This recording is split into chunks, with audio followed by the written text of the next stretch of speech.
Hello friends, आपका स्वागत है आपके अपने चैनल के ऊपर। और आज हम बात करेंगे इस वीडियो के अंदर मार्केट आउटलुक हमें क्या लग रहा है, क्या अंडरलाइंग जो स्टॉक प्राइजेस हैं उनका फ्यूचर मार्केट पर क्या इम्पैक्ट पड़ता हुआ नजर आएगा, यानी कि जो इंडेक्स के हैवी वेट्स हैं वो किस तरीके से रिएक्ट करते हुए नजर आ सकते हैं। इन सब के बीच क्या चल रही है, बातें तो देखिएगा शेयर बाजार में चलती ही हैं, लेकिन क्या बातें चल रही हैं आज की डेट में। तो देखिएगा आज की डेट में जो सबसे ज़्यादा चर्चा के अंदर है वो है जॉर्ज सोरोस।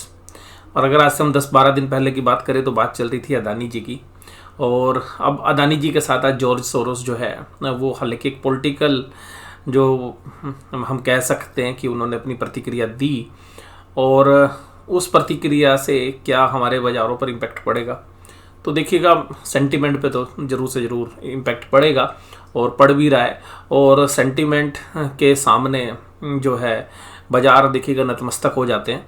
और इसके साथ साथ उनकी जो प्रतिक्रिया थी वो अदानी जी के ऊपर भी थी और अदानी ग्रुप के ऊपर भी थी। तो अल्टीमेटली जो असर है वो इस पॉलिटिकल प्रतिक्रिया का, या हम ये कह सकते हैं कि जो उनकी ओपिनियन थी उसका असर इंडिया के बाज़ारों पर आपको वोलेटिलिटी के रूप में देखने के लिए मिल सकता है। तो ये सब चीज़ें रहने वाली हैं चर्चा की, और इसके साथ निफ्टी, बैंक निफ्टी में किस तरीके का हमें आउटलुक लगता है वो सब हम चर्चा करेंगे इस वीडियो के अंदर। तो सबसे पहले बात करते हैं कि भाई जॉर्ज सोरोस ने क्या बोल दिया। देखिएगा जॉर्ज सोरोस ने बोला कि भाई नरेंद्र मोदी जी डेमोक्रेट नहीं है, यानी कि डेमोक्रेसी को पसंद नहीं करते हैं। देखिएगा ये उनकी अपनी प्रतिक्रिया थी। दूसरा उन्होंने कहा कि नरेंद्र मोदी की जी गवर्नमेंट जो है वो इसलिए भी वीक होगी कि वो जो है फ़ायदा पहुंचाते हैं अदानी जी को, और अदानी जी की वीकनेस की वजह से नरेंद्र मोदी जी की जो है सत्ता खतरे में आ सकती है। तो ये जो देखिएगा उन्होंने अपनी प्रतिक्रिया दी, और हमें लग रहा है कि हिडनबर्ग रिपोर्ट के बाद इस तरीके की विदेशी प्रतिक्रिया एक और जो है अदानी जी के ऊपर जो है डायरेक्टली जो है आई है। और जॉर्ज सोरोस कौन है तो ये हम सबसे पहले जानने की कोशिश करते हैं। तो जॉर्ज सोरोस एक बड़े इन्वेस्टर हैं, और इसके साथ साथ जो है वो अपनी संपत्ति का काफ़ी हिस्सा जो है दान में भी देते हैं। और वो मतलब विश्व युद्ध के समय पे जो कम्युनिस्ट सरकार बनी थी और वहाँ से वो छोड़कर लंदन आए थे, और रेलवे में कुली का काम करके क्लब में वेटर, और इस तरीके से उन्होंने लंदन स्कूल ऑफ इकोनॉमिक्स से पढ़ाई की। 1956 में वो लंदन से अमेरिका आ गए, और यहाँ आकर उन्होंने फाइनेंस और इन्वेस्टमेंट की दुनिया में कदम रखा और अपनी किस्मत बदली। फिर 1973 में सोरोस फंड मैनेजमेंट लॉन्च किया, और इस फंड में उन्होंने काफ़ी जो है बढ़िया वाली वेल्थ क्रिएट की, और उसमें से काफ़ी बड़ा हिस्सा जो है इन्होंने दान में भी दिया। तो देखिएगा जो लेफ़्ट और राइट की जो लड़ाई है पॉलिटिकल लेवल्स पर, उसके अंदर ये भी एक पक्षकार रहते हैं। और साथ साथ हम बताएं कि भाई ये थोड़ा समाजवाद को पसंद करने वाले व्यक्ति हैं। लेकिन इस तरीके का जो हमला है उसका बीजेपी ने क्या बोला, तो बीजेपी की तरफ से जो चीज़ें आई उन्होंने यही कहा कि विदेशी ताकतें हमारे ऊपर हमला करती रहती हैं और हम आगे भी जो है इनका मुकाबला करते रहेंगे, कोई नई बात नहीं है। और हमारे विदेश मंत्री जयशंकर जी ने तो देखिएगा सीधा सीधा बोल दिया कि ये कहानी बनाते रहते हैं, हम उन देशों में से नहीं हैं जहाँ उनकी बातों का ज़्यादा असर होगा। और तो मतलब स्ट्रांगली हमारी जो गवर्नमेंट है उसने कहा कि भाई हमें कोई दिक्कत नहीं है। और यहाँ पर अगर हम बात करें तो जो विपक्ष के एक बड़े नेता और पूर्व जो है वित्त मंत्री पी चिदम्बरम जी ने भी बहुत बड़ी बात बोली। उन्होंने कहा कि इतनी कमज़ोर नहीं है मोदी सरकार जितना आप सोच रहे हैं। तो ये तो बात पक्की है, हमें भी लगता है कि भाई बहुत स्ट्रॉन्ग है। और विदेशी देखिए ताकतें हमेशा हमारे ऊपर इस तरीके के प्रहार करती रहती है, और कोई भी कंट्री आगे बढ़ रही होती है तो उसकी टांग खींचने की कोशिश जो है हर कोई जो है करता है। तो मुझे लगता है कि ये एक पॉलिटिकल मुद्दा है। मेरी कोई प्रतिक्रिया नहीं है, बट जो चीज़ें मीडिया में चल रही हैं इनका असर जो है मुझे लग रहा है कि हाँ हो सकता है, और एक सेंटिमेंट के ऊपर इसका इम्पैक्ट होगा। क्योंकि जो वास्तव में मोदी जी को जो है कमज़ोर करने की कोशिश जो है कर रही हैं विदेशी ताकतें, ऐसा बीजेपी का मानना है। और इसी कड़ी के अंदर अगर हम बात करें तो हमारे बाज़ार अदानी एपिसोड के बाद वोलेटाइल भी हो गए हैं और कमज़ोर भी हो गए हैं। और यहाँ पर अगर हम बात करें तो भाई निफ्टी जो है 17,944 के दायरे पर काम कर रहा है। लेकिन मैं इससे पहले एक बार अदानी ग्रुप के बारे में आपसे बात करना चाहूँगा। देखिएगा, अदानी ग्रुप के जो शेयर्स हैं वो अभी भी बहुत ओवर वैल्यूड है, मैं इस बात को मानता हूँ। और मुझे लगता है कि मेरी देखिएगा वहाँ पे कोई प्रतिक्रिया इस तरीके की नहीं है कि भाई मेरी कोई पोजीशन हो, नहीं मेरी कोई पोजीशन नहीं है।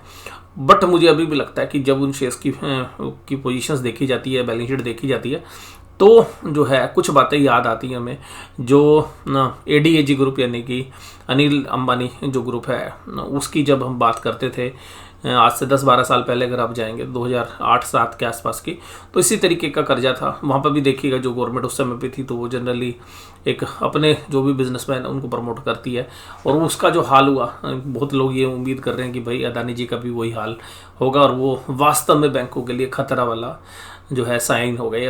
बट मुझे पर्सनली ऐसा लगता है कि ऐसी स्थिति नहीं है। हालांकि मुझे ऐसा लगता है कि अदानी ग्रुप के जो शेयर्स हैं वो अभी भी काफ़ी ओवर प्राइस्ड है, उनमें करेक्शन हो सकती है। लेकिन मुझे नहीं लगता कि जैसे आप ADAG ग्रुप जो है जिस तरीके से तबाह हो गया उस तरीके से शायद अदानी ग्रुप होगा, क्योंकि इनका जो बिजनेस मॉडल है थोड़ा सा डिफरेंट है, कैश फ्लोज है। हालांकि कंपनी के जो शेयर्स प्राइस हैं वो ओवर वैल्यूड है, और मोस्टली जो प्राइस हैं वो ओवर वैल्यूड है, इसमें कोई भी जो है गुंजाइश नहीं है। लेकिन इसी फ्रंट पर देखिएगा, मैंने आपसे पहले भी बात की थी कि अब अदानी जी की वजह से गवर्नमेंट बैकफुट पे है। तो जो गवर्नमेंट के जो ऑर्गेनाइजेशंस हैं जो एक बेल आउट कर सकते थे अदानी जी को, वो शायद अब बैकफुट पे रहेंगे, चाहे वो बैंक्स की बात करें या LIC की बात करें। तो जिसकी वजह से मुझे लग रहा है कि जो शॉर्ट टर्म के अंदर वोलेटिलिटी रहेगी।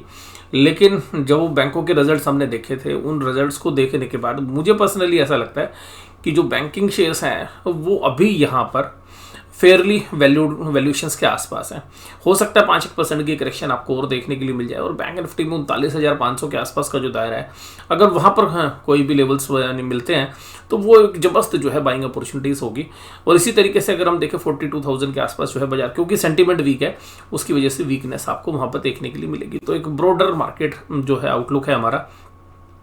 वोलेटिलिटी देखिएगा दोबारा से लौटती हुई आपको नजर आ सकती है, वीकली एक्सपायरी में नहीं, अब इस बार हम मंथली एक्सपायरी में, तो पूरे मंथ के सौदे जो है यहाँ पे कटते हुए नजर आएंगे। तो अब मुझे अगर कहोगे आप कि भाई सर आपको क्या लगता है, तो मुझे लगता है कि निफ्टी में ना इस हफ्ते 17,800 के आसपास बाजार आएगा, और इवन 17,800 टूट भी सकता है। तो मेरे जो लोअर लेवल्स के जो वैल्यूज़ हैं वो मुझे लगता है कि कहाँ तक आ सकती है, मैं वो आपके साथ चर्चा करूँगा। अगर डेली चार्ट पर देखें तो देखिएगा लोअर लेवल पर हम 17,600 के आसपास तक जा सकते हैं। इसके नीचे मुझे संभावना थोड़ी सी कम लगती है, थोड़ा सा और अगर आप लें तो 17,500 से 17,600 की ये जो रेंज है ये एक ब्रॉडर रेंज है, इसके नीचे शायद बाजार हमें जाते हुए नजर ना आए। ऊपर की तरफ अगर हम देखें तो 18,200 से लेके 18,400 के जो दायरे हैं ये जो है स्ट्रॉन्ग रेजिस्टेंस जो है रहने वाला है।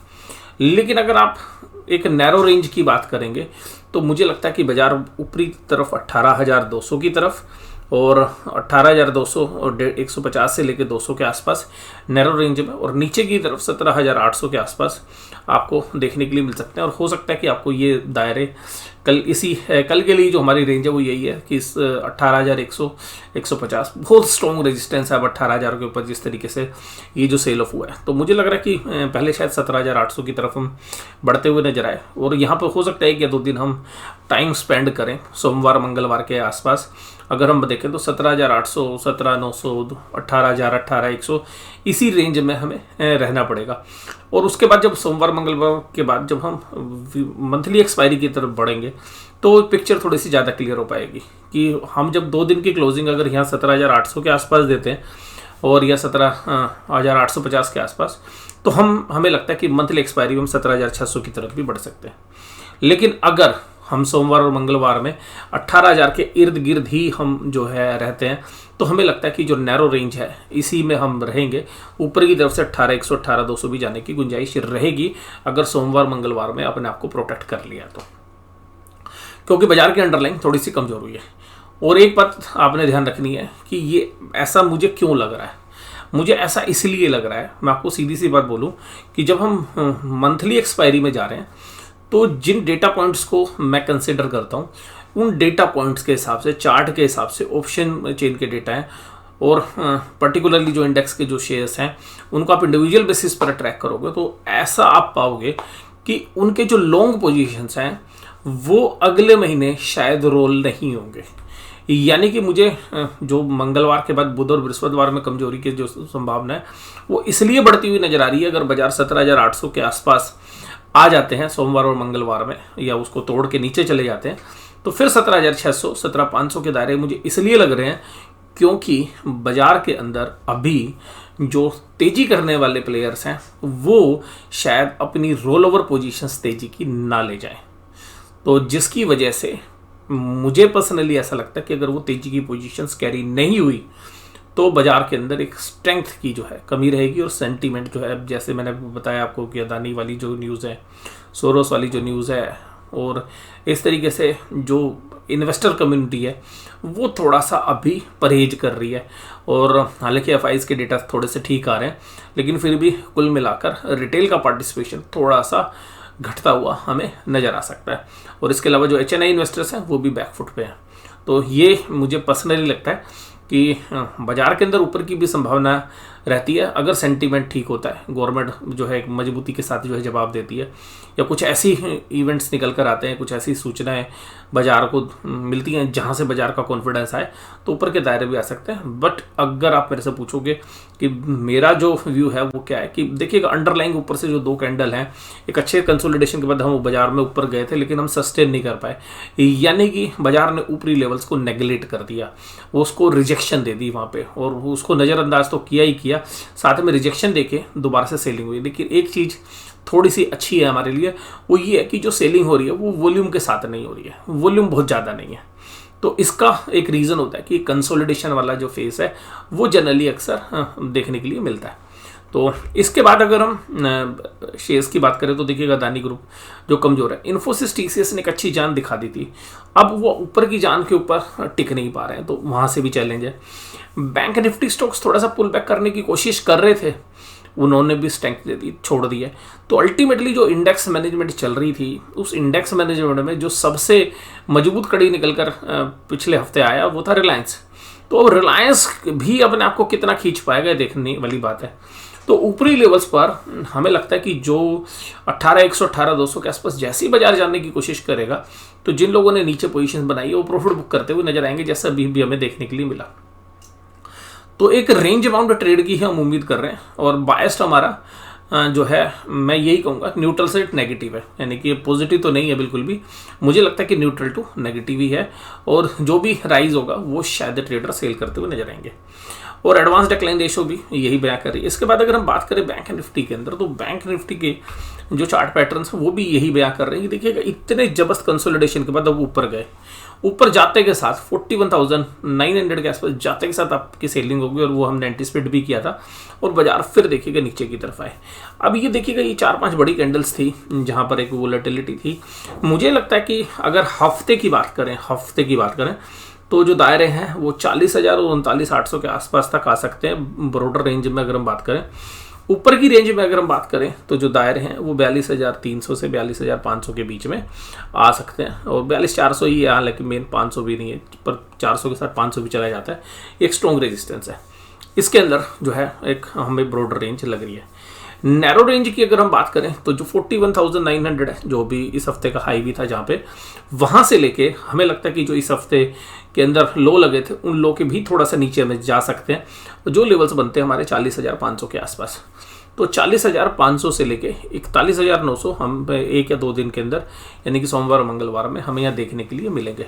लेकिन एक बात ध्यान रखिएगा, जैसे ही बाजार 40,000 के नीचे जाएगा, फंडामेंटल बेसिस भी और टेक्निकल बेसिस बाउंस बैक की उम्मीद होती है, और फंडामेंटल बेसिस पर वैल्यूशंस एक अच्छे खासे लॉन्ग टर्म वैल्यूशंस जो हम देख रहे हैं बैंकिंग के अंदर वो काफ़ी कंफर्टेबल हो जाते हैं। तो 40,000 के नीचे जब भी बाजार जाएगा शॉर्ट कवरिंग जबरदस्त तरीके से आएगी, क्योंकि एक जो लॉन्ग टर्म के निवेशक है, या मान लीजिएगा मुझे अपने पोर्टफोलियो में कुछ शेयर्स रखने हैं, आपको कुछ अपने पोर्टफोलियो में शेयर्स रखने हैं, तो वहाँ से एक बाइंग आने की उम्मीद जो है रहेगी।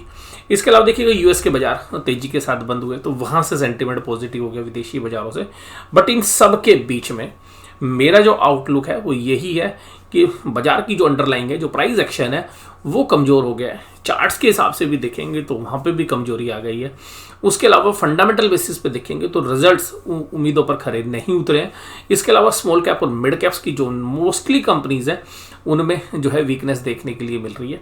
ग्राउंड लेवल के ऊपर जो ऑटो कंपोनेंट्स की कंपनियां हैं या जो मैन्युफैक्चरिंग कंपनीज हैं वहाँ पर कोई डिमांड का पिकअप नहीं है, यानी कि वो या तो म्यूटेड परफॉर्मेंस दे रही हैं या एक नेगेटिव परफॉर्मेंस दे रही हैं। इसके अलावा जो फूड वाली इन्फ्लेशन है वो अगर आप प्राइसेस देखेंगे कुछ मेजर कमोडिटीज़ के, जो मान लीजिएगा घर के अंदर जो मेजर जो चीज़ें यूज़ होती हैं, आप वीट देखिएगा, राइस देखिएगा, तिलहन देख लीजिएगा, यानी कि जो तेल वाले प्रोडक्ट्स हैं उनको देख लीजिएगा।